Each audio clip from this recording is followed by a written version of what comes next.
یوې خور فریاد.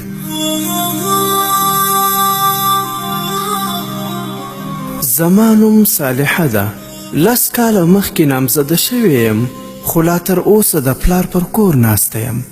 زه د داسې پلار لور یم چې هغه نه یوازې په پخوانیو رواجونو باور لري، بلکې په همدې وخت کې د خپل جیب په ګټه هم کار کوي. زما عمر 30 کلونو ته رسېدلی، خو تر اوسه د پلار په کور کې یم.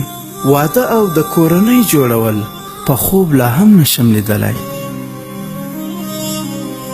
د وطني رواج له مخې ماته زیاتې مرکې راغلي او بیرته تللي. هر ځل چې یوه کورنۍ د خپل ځوان زوی لپاره زموږ کور ته مرکه راشي، زما پلار په لومړیو خبرو کې له هغوی وپوښتي چې څو ولور ورکولی شي. د مرکې خلک چې تر کور ووځي بیا راستانه نشي. وروسته تر ډېرې مودې او زیاتو مرکو تګ او راتګ مې پلار پوه شو چې په دې ترتیب زما کوزده ناشونې ده. څه د پاسه 10 کاله مخکې چې زه لا 20 کلنه وم، یوې مخورې کورنۍ د خپل ځوان زوی لپاره ماته په مرکه راغله.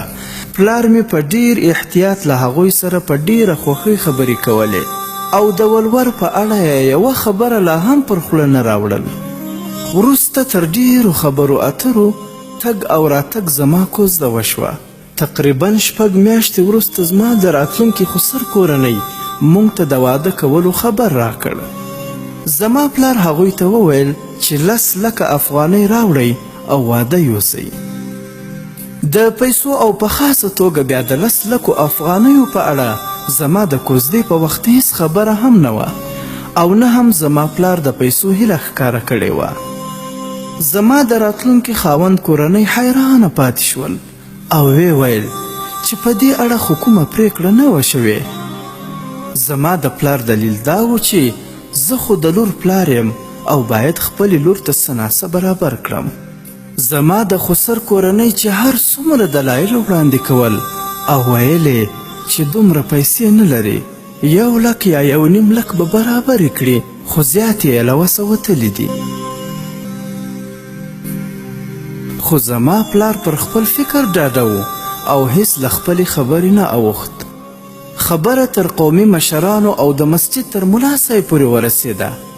مشرانو او د مسجد ملا صاحب زما پلار ته مخ واړوه او ملامت یې کړ. خدای پر 10 لکه افغانۍ ولاړ و او لوړه یې کړې وه چې پیسې ټولې ورنه کړل شي واده به ورنه کړي. د هلک مور او پلار بالاخره ومنل، خو جوته یې کړه چې اوس دومره پیسې نه لري، هر وخت چې یې برابرې کړي بیا به مراجعه وکړي. اوس 10 کاله تیر شوي او زه لا د پلار پر کور ناسته یم. نه مې پلار له خپلې خبرې اوړي او نه د هلک کورنۍ مالداره کیږي.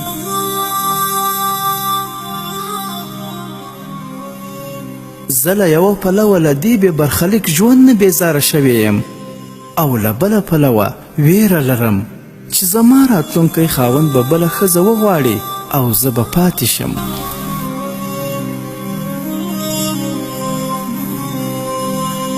په دې لیکنه غواړم د ټولو هغو پلرونو نه چې د لور ولور ته غاښونه چیچي هیله وکړم چې لږ تر لږه د خپلې لور په اړه هم فکر وکړي.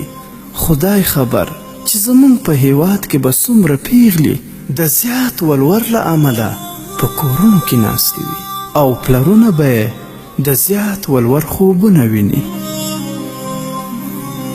ګرانو هیوادوالو، زموږ د وطن ځوانانو ته وګورئ.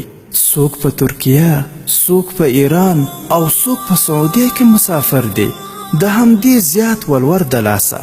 بعضې ځوانان خو په همدې مسافرۍ کې ځواني مرګه شول او بیا خو خپل تر وطنه رانغله، لا یې تر اوسه هدیرې هم ورکې دي. د خدای پر لحاظ ولورونه ارزانه کړئ. نبی کریم صلی الله علیه وسلم فرمایلی دی د ښځې برکت د هغې د مهر، ولور او د نکاح کولو په اساني کې دی.